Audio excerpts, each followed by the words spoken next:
વિદ્યાર્થી મિત્રો, આજે આપણે ધોરણ 7 ની અંદર વિષય વિજ્ઞાનની અંદર આપણે અસાઇનમેન્ટનું સોલ્યુશન કરવાના છીએ। આગળની વિડીયોમાં આપણે પ્રશ્ન નંબર 1 અ અને પ્રશ્ન નંબર 1 બ એનું સંપૂર્ણ સોલ્યુશન આપણે કરી ચૂક્યા છીએ। જો તમે એ વિડીયો ન જોઈ હોય તો આપણી ચેનલ પર જઈને તમે એ વિડીયો છે એ જોઈ શકો છો। હવે વિદ્યાર્થી મિત્રો, આજે આપણે પ્રશ્ન નંબર 2 અ એનું સંપૂર્ણ સોલ્યુશન કરવાના છીએ। એક વાક્યમાં ઉત્તર લખો। અહીંયા 10 પ્રશ્નો પૂછાશે અને એના 10 ગુણ છે।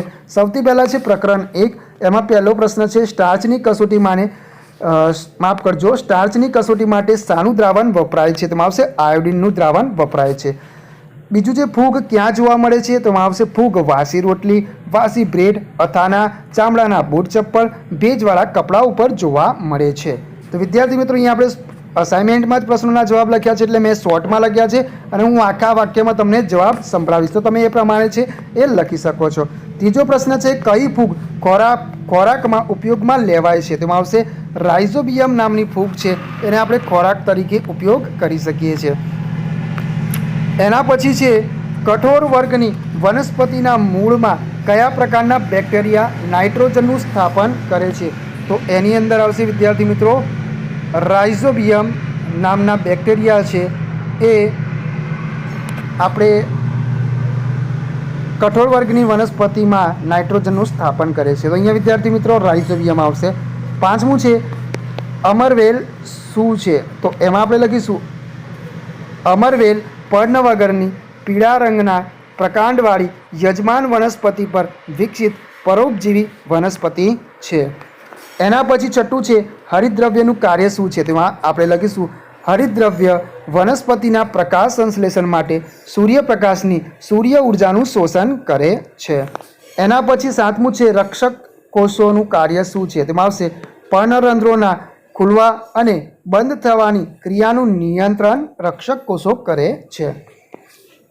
એના પછી છે ખોરાકના પાચનની શરૂઆત કયા અંગથી થાય છે? તેમાં આવશે મુખ ગુહામાંથી થાય છે, એટલે કે ખોરાકના પાચનની શરૂઆત મુખ ગુહામાંથી થાય છે। એના પછી બીજું છે ખોરાકને વલોવવાનું કાર્ય કોણ કરે છે? તેમાં આવશે જઠર। જઠર છે ખોરાકને વલોવવાનું કાર્ય કરે છે। ત્રીજું છે જઠરમાં રહેલા શ્લેષ્મનું કાર્ય શું છે?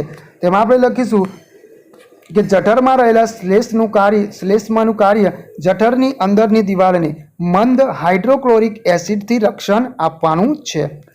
એના પછી ચોથું છે નાના આંતરડાની લંબાઈ આશરે કેટલા મીટર છે? તેમાં આવશે 7.5 મીટર છે।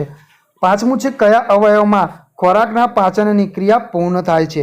તેની અંદર આવશે નાના આંતરડામાં ખોરાકના પાચનની ક્રિયા પૂર્ણ થાય છે। છઠ્ઠું છે નાના આંતરડાની દિવાલમાં કયો પાચક રસ ઉત્પન્ન થાય છે? તેમાં આવશે આત્ર રસ ઉત્પન્ન થાય છે। સાતમું છે અમીબામાં ખોરાકનું પાચન અને શોષણ શામાં થાય છે? તેમાં આવશે અન્નધાનીમાં થાય છે। પ્રકરણ નંબર 3 છે, એમાં છે પહેલો પ્રશ્ન ઉષ્મા શું છે? તેમાં આવશે ઉર્જાનું એક સ્વરૂપ છે। બીજું છે પદાર્થનું તાપમાન માપવા કયા સાધનનો ઉપયોગ થાય છે? તેમાં આવશે થર્મોમીટરનો ઉપયોગ થાય છે। ત્રીજું છે તાપમાનનો એકમ જણાવો, તો એમાં આવશે અંશ સેલ્સિયસ, અંશ ફેરનહીટ તથા કેલ્વિન છે। એના પછી છે ક્લિનિકલ થર્મોમીટરમાં ખાંચનો ઉપયોગ શું છે? તેમાં આવશે કે મર્ક્યુરીની સપાટીને નીચે ઉતરતી અટકાવે છે। તો ક્લિનિકલ થર્મોમીટરમાં ખાંચનો ઉપયોગ મર્ક્યુરીની સપાટીને નીચે ઉતરતી અટકાવવા માટે છે, એવું આપણે લખી શકીએ। પ્રશ્ન નંબર 5 છે તપેલીમાં દૂધ ઉષ્મા પ્રસરણની કઈ રીતથી ગરમ થાય છે? તેમાં આપણે લખીશું તપેલીમાં દૂધ ઉષ્મા નયનની રીતે ગરમ થાય છે। છઠ્ઠું છે દરિયાઈ લહેર એટલે શું? તેમાં લખીશું સમુદ્રકાંઠાના વિસ્તારમાં દિવસે સમુદ્ર પરની ઠંડી હવા જમીન તરફ ગતિ કરે છે, તેને દરિયાઈ લહેર કહે છે। સાતમો પ્રશ્ન છે શિયાળામાં કેવા કપડાં પહેરવાથી ઠંડી સામે રક્ષણ મળે છે? તો આપણે લખીશું શિયાળામાં ઊનના કપડાં પહેરવાથી આપણને ઠંડી સામે રક્ષણ મળે છે।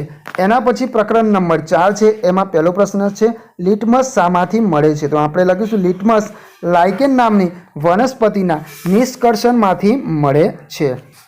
એના પછી છે બીજું લિટમસ પત્રનો ઉપયોગ જણાવો, તો એમાં લખીશું આપેલ દ્રાવણ એસિડ છે કે બેઝ તેની કસોટી કરવા એટલે કે ચકાસણી કરવા માટે લિટમસ પત્રનો ઉપયોગ થાય છે। ત્રીજું છે કપડા પર પડેલ હળદરના ડાઘ પર સાબુ લગાડતા શું થાય છે? તો તે ડાઘ લાલ રંગનો બની જાય છે, એવું આપણે લખી શકીએ. ચોથું છે એસિડ અને બેઝ વચ્ચે તટસ્થીકરણની પ્રક્રિયા થવાથી કયા પદાર્થો ઉત્પન્ન થાય છે? તેમાં આવશે ક્ષાર અને પાણી ઉત્પન્ન થાય છે. એના પછી પાંચમું છે વોશિંગ સોડાનું રાસાયણિક નામ જણાવો. તેમાં લખીશું સોડિયમ કાર્બોનેટ. પછી લીંબુના રસમાં કયો એસિડ રહેલો છે? તેમાં આવશે સાઇટ્રિક એસિડ રહેલો છે. સાતમું છે આમલીમાં કયો એસિડ રહેલો છે? તેમાં આવશે ટાર્ટરિક એસિડ રહેલો છે.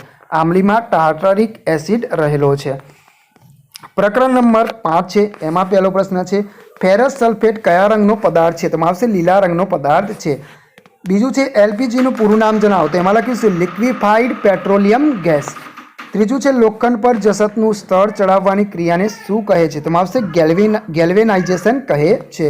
ચોથું છે કોપર સલ્ફેટના એસિડિક દ્રાવણમાં લોખંડની બ્લેડ થોડા સમય મૂકી રાખતા બ્લેડ પર શી અસર થાય છે? તેમાં લખીશું કે બ્લેડ પર કોપર જમા થતાં તે કથ્થાઈ રંગની બને છે.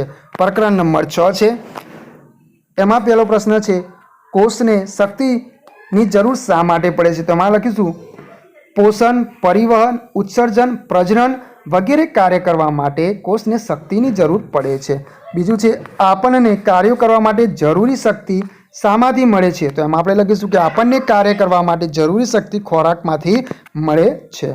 ત્રીજો પ્રશ્ન છે સ્નાયુઓમાં થતા અજારક શ્વસન દરમિયાન કયો પદાર્થ ઉત્પન્ન થાય છે? તેમાં આવશે લેક્ટિક એસિડ ઉત્પન્ન થાય છે. અને છેલ્લો છે ચોથો પ્રશ્ન શ્વાસ લેતી વખતે પાંસળીઓ અને ઉરુદલ પટલની સ્થિતિમાં થતા ફેરફાર જણાવો.